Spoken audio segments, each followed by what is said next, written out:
My things that I struggle with are kind of different than that. One sin is not any worse than the other.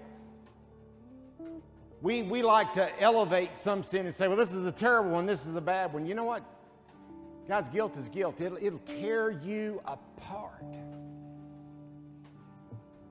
Just like partial commitment will.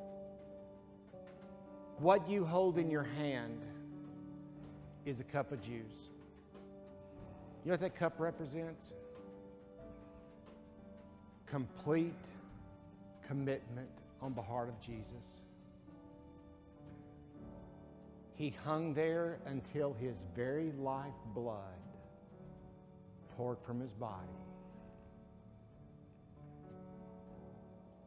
God was committed to you. And this is to remind you not of his commitment in death.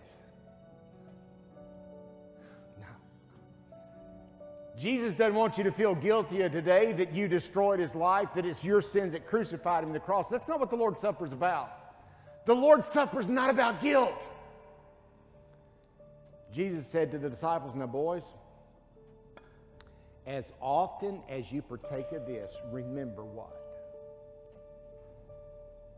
Remember that I will not drink of this cup again until I return and gather you with me. And in glory, we'll do it again. That cup's not to remind you that what you did killed Jesus.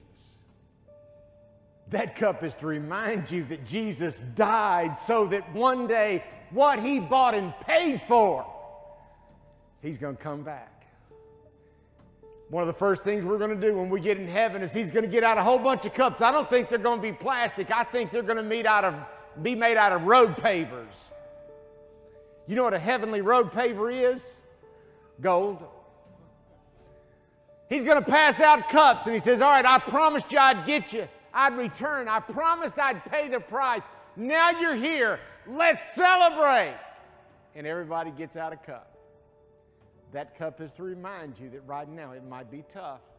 It might be difficult. You might be struggling.